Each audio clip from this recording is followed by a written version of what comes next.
911, what's your emergency? We need help. Please, he's under. The whale attacked. Oh God, it's not stopping. There's blood in the water. He's gone under again. Sam Collins had spent his whole life chasing one dream: to swim beside giants. But on that day, in front of a cheering crowd at Ocean Dome, one turned on him, and the water ran red. People had come for a show. What they witnessed was a slow, brutal death. This is the story of what really happened, of a man who loved too deeply, and a warning no one wanted to hear. And if you're here to uncover the truth, hit subscribe. This story was never meant to be told, but we're telling it anyway. While other kids played outside, Sam sat glued to his VHS tapes, watching orcas glide through wild oceans. He'd whisper through the screen like they were listening, "I'll be there someday. I'll swim with you." By the age of 28, Sam had become Ocean Dome's youngest lead trainer. The brochures called him the Orca Whisperer. Kids waited outside the gates just to meet him. But behind the fame was a quiet, disciplined man obsessed with understanding the mind of one whale, Nakoa. Sam Collins wasn't someone who simply trained animals for applause. He was driven by an unrelenting love for the ocean and the majestic creatures within it. He still remembered the night he first touched an orca's skin, his heart racing as if he'd found home. As a boy, Sam would stay up late watching orca documentaries on VHS, whispering to the screen like they were friends. Most people spend their whole lives trying to find a place that feels right, a place where everything finally makes sense. For Sam, that place was the ocean. It was the only place he ever felt truly alive. By the age of 28, he had already earned legendary status among his peers. Orcas weren't simply his job, they were the pulse that kept him moving forward. For a full decade, he worked daily with these apex predators. Yet one whale stood above the rest: Nakoa, a 20-foot, 6-ton marvel captured in Iceland. But no one realized yet, Nakoa was hiding a dangerous secret.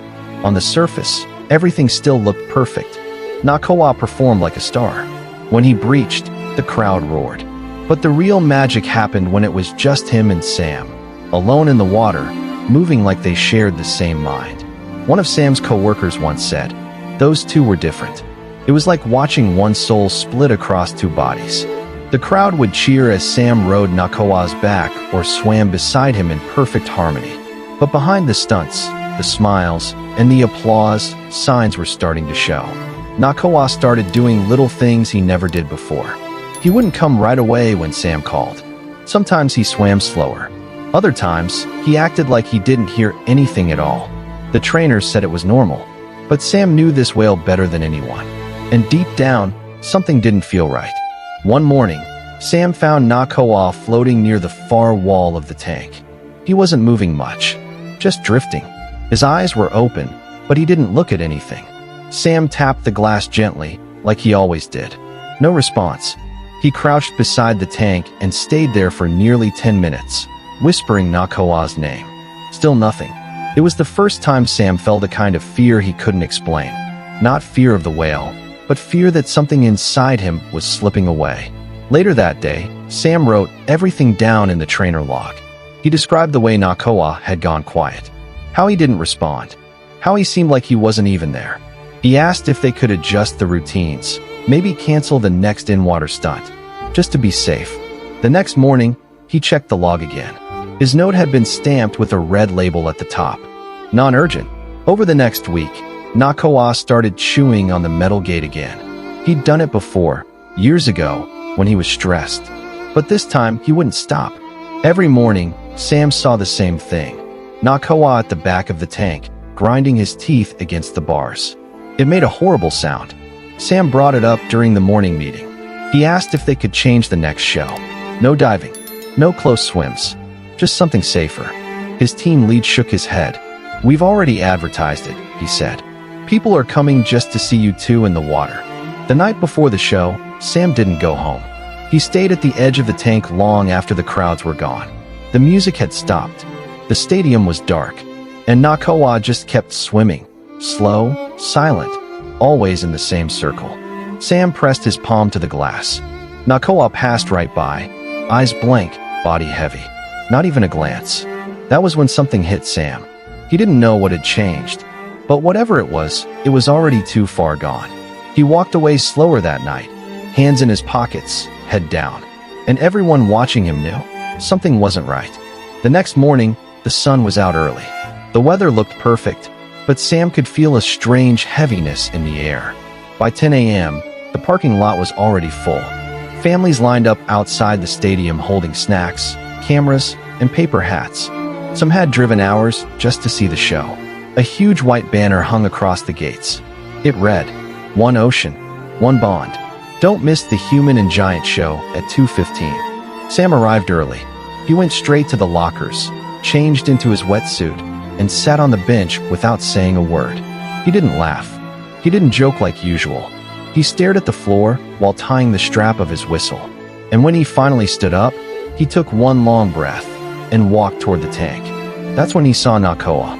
The whale was already swimming in the big pool. But he wasn't being playful. He wasn't looking at the handlers or splashing water like he used to. He just circled the same corner again and again, his body slow and heavy. A younger trainer came over and asked, "You all right?" Sam didn't answer right away. He kept watching Nakoa move around the tank. Then finally, he said, "If I say no, the show goes on anyway.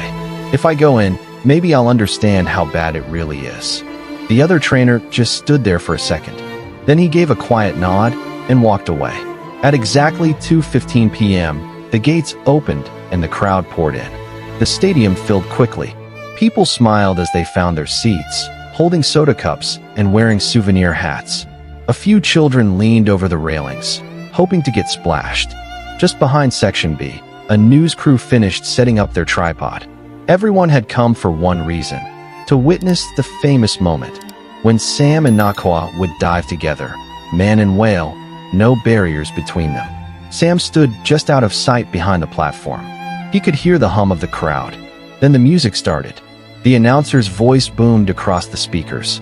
"Ladies and gentlemen, please welcome Ocean Dome's lead trainer and his powerful partner in the human and giant."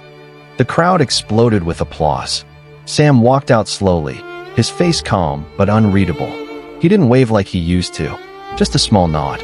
Then he stepped to the edge of the pool, eyes fixed on the water. The spotlight followed his steps. Across the tank, Nakoa surfaced. His dorsal fin broke through the water like a blade. For the first few minutes, everything looked normal. Sam raised his arm, and Nakoa responded, smooth and steady, sliding across the platform just like they had practiced. The audience clapped. Some even cheered. But something felt off. When Sam gave the next signal, Nakoa lifted his tail into the air.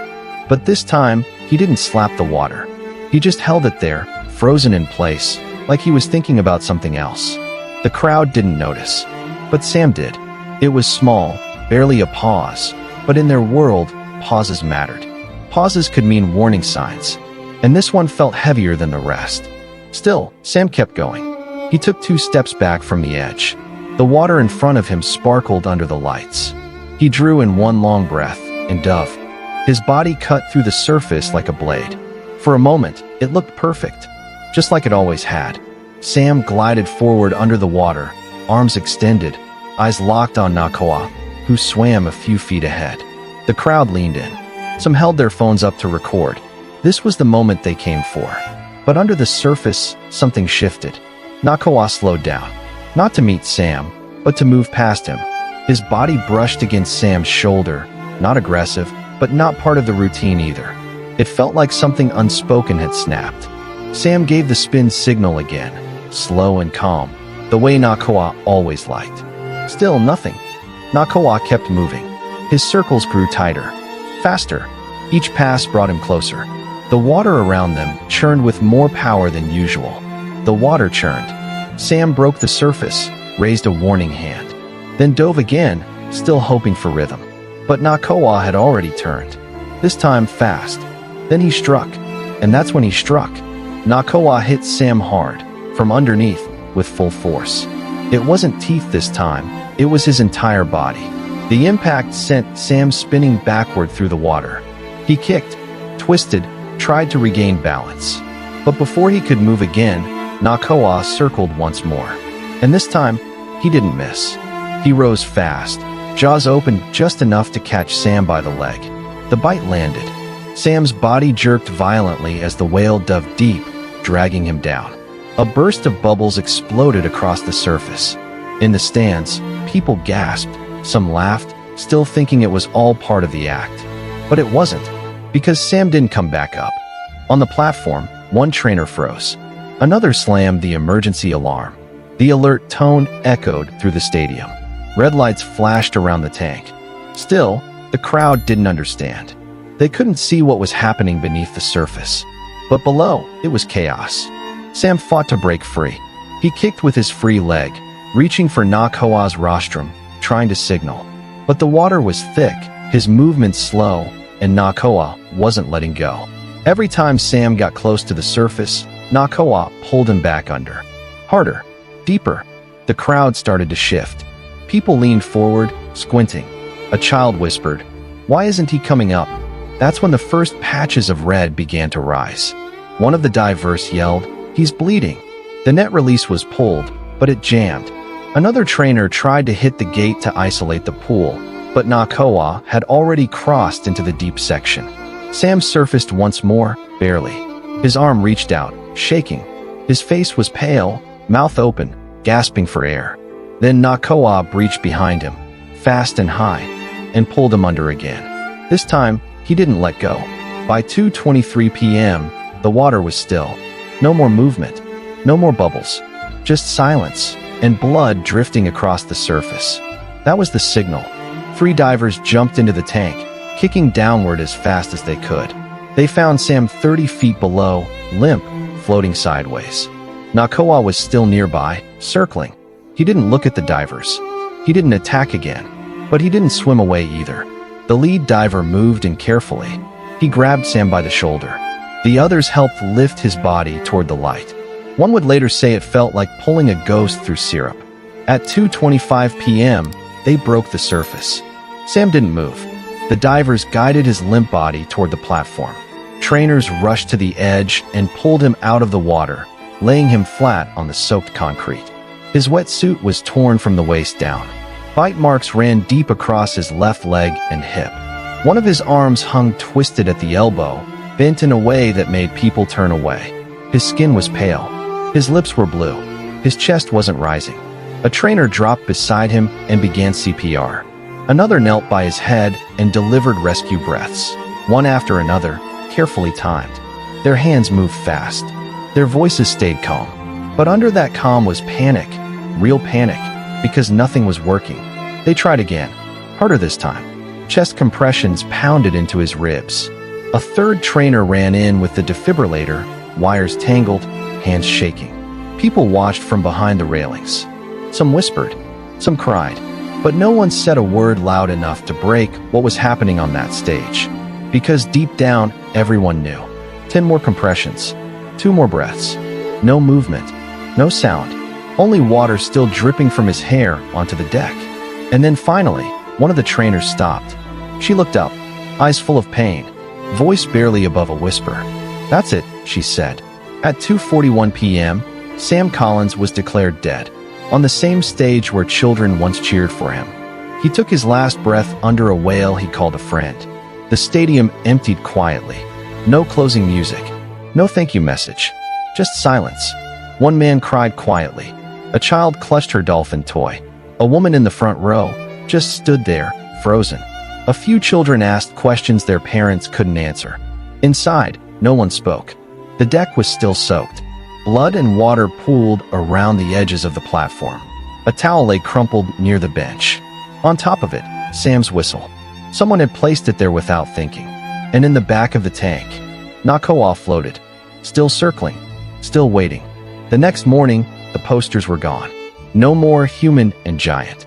No more flyers with Sam's face. No mention of Nakoa. The park released a short statement online. "We are deeply saddened by the loss of a valued team member. We are cooperating with all authorities." They didn't say his name. They didn't say he had warned them. They didn't say the dive should have never happened. But in the trainer's room, someone found Sam's last report. It was dated 2 days before the attack. "He's circling tighter. He's not responding like he used to. I don't think he's okay." It had been stamped. Non-urgent. The protests started soon after. Outside the gates, people gathered with signs. Free the whales. Justice for Sam. Captivity kills. Ocean Dome didn't respond. Nakoa was removed from the show schedule. His name was scrubbed from every sign. Some staff whispered he was moved to a holding pool. Others said they saw a truck arrive late at night, covered in blue tarp. But no one ever confirmed what happened. And in the deepest part of that tank, the water still moves in circles, as if something is waiting, as if the show never ended. Sam Collins spent his life trying to understand a creature the world barely understood. He believed that trust could be built between man and whale. He believed in something beautiful, but in the end, he became a victim of the very system he trusted. Now his story leaves us with one question. How many more have to die before we finally listen? If you made it this far, don't let this story disappear like Sam did. Share it. Speak out. Support sanctuaries and movements that fight for the freedom of these animals. Because whales were never meant to live behind glass. Sam Collins gave everything to a dream that killed him. And in the back of that tank, Nakoa still circles, still waiting for a man who's never coming back.